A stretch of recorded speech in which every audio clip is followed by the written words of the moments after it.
speakings, you have said things about that you are for, and I don't want to quote things that you didn't say, so tell me what your position is on guns. On guns? Yes. I'm a supporter of the Second Amendment. Okay. I grew up hunting with my father. It was one of his two hobbies, hunting and fishing. I support the recreational use of weapons, but I'm also a Moms Demand Action gun sense candidate. So I do support limiting the purchase and acquisition of weapons capable of causing mass violence, of limiting magazine capacities, of eliminating bump fire stocks and trigger cranks. Let's go back to that first part. I'm sorry. Let's go back to that first part. You said limiting guns that do what? Limiting the purchase and acquisition of guns capable of causing mass violence. All right. So stop right there just 1 second. Are you talking about semi-automatic weapons? I'm talking about semi-automatic weapons that are capable of being converted to automatic with the use of trigger cranks and bump fire stocks. Well, that's every gun. That'd be every That's semi-automatic every weapon. single semi-automatic weapon. No, don't misunderstand me. I'm not saying I'm asking for the ban of semi-automatic weapons. I'm talking about banning trigger cranks and bump fire stocks and limiting magazine clips. Okay, let's go back to the capacity. I'm sorry. Wait, please don't talk to me. Well, I just want you to. No, I need you to say. All I need you to do is to repeat what you said in the beginning. That's what I'm talking about. You said it so fast. Let's take it step by step. So you said limiting the acquisition and purchase of any gun that could that you could put a bump stock or other things on, and those are all. No, that's not what I'm saying. That's why I'm asking you to repeat it. Go ahead. Yeah. What did you say? Limiting the purchase and acquisition of weapons capable of causing mass violence. Okay. So that's not limiting, that's not restricting or eliminating the purchase of semi-automatic weapons. Although I see no need for AR-15s, and the sale of AR-15s skyrocketed after the ban on what quote assault weapons expired. There's just, in my view, there's just no need for them. Well, let me ask you this, because assault weapons were banned during the Clinton administration, correct? And then we had Columbine. So, but that's a whole other topic, I guess. But the reason I bring this up is because... Well, and we had San Bernardino. That's true. And in California, high-capacity magazines have been banned since 1994. And they still use them. And they still got them somehow. But the reason I bring this up, because this is a fear of a lot of gun owners. I have a semi-automatic weapon. I have two of them, actually. And there are more killings with handguns, by the way, than AR-15s. I know they look dangerous, but they're basically a semi-automatic weapon. But in the 5th District, there is and that's who you're representing, right? Correct? There are people in the 5th District. Yes. There are people here who are training in the churches right now. There are church trainings so that they can keep their churches safe. We're hardening our schools in order to keep our students safe. But they're worried about people trying to take away semi-automatic weapons.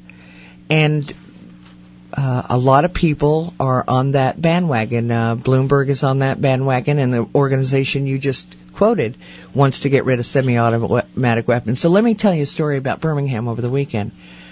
So a father and his children walked into a McDonald's in Birmingham Saturday night, and they walked right into a guy in a mask who was shooting the place up. And he had a weapon, and he saved lives. He killed the shooter.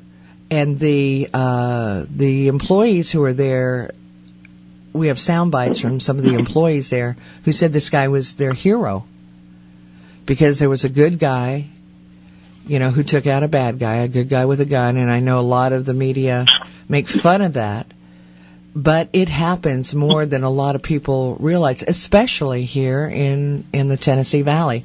And so there are people who are worried about, semi-automatic weapons, even because they can be, bump stocks, take them away, I don't care. But when people start messing with people's Second Amendment rights, the Heller Scalia with the Heller decision, made that perfectly clear. You're familiar with that. I know you are. Yes, sure. Yeah. So yeah. That's why I asked you to repeat it several times, because I don't have your transcript of what you're saying. So people are leery of that. You see that though, right? Well, of course I see that, and I also see the NRA promoting an absolute carte blanche with regard to weapons. Well, they said they were for there would be getting no rid of limitations. Sorry. There would be no limitations with the NRA if they were allowed their way, and they are acting as nothing more than a lobby for the gun industry, and they've gotten away from their original purpose and their true mission, and it's we're just seeing an explosion of interest in weapons that are capable of causing mass violence. We need to approach it from other standpoints as well. I'd like to see gun violence restraining orders employed and a better mental health approach to it. So it's not a single approach kind of issue to reduce gun violence. But I think we're all in favor of reducing gun violence. Yeah, but how do you do that? Without taking I just mentioned a few ways of doing that. Well, without taking people's guns. How do you do that? We've always had some restrictions on the use of weapons, Tony. You know this. People aren't allowed to use hand grenades. They're not allowed to use, sawed-off shotguns. So, right. I mean, there have always been some restrictions on the use of weapons. It's just a question of where reason takes over. And that's a difficult line sometimes. And I understand the fear on the part of those who support the Second Amendment, as I do, about encroaching upon those areas that are sacred to them. I do understand that fear. So, and it's more than hunting. It's self-preservation. It's self-defense. That is the big thing right now. I said that. Yeah. Well, I think I mentioned that on the front end, and the recreational use of it. I'm not of other weapons other than just hunting weapons. Yeah. I support that as well. Yeah. So we have to be careful, very careful about trying to take away semi-automatic weapons, because how would you do that? You'd have to go confiscate them from millions and millions and millions of people, and I don't think that's happening.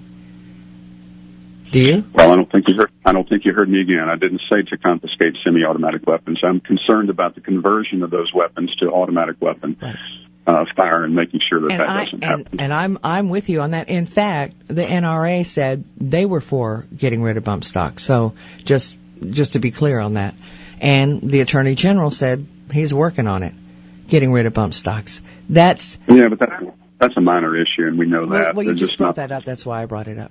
So. Sure. So tell me again how you curb gun violence. I just want to be clear that I hear you. Well, you do it in a number of ways. I do believe in limiting magazine capacities.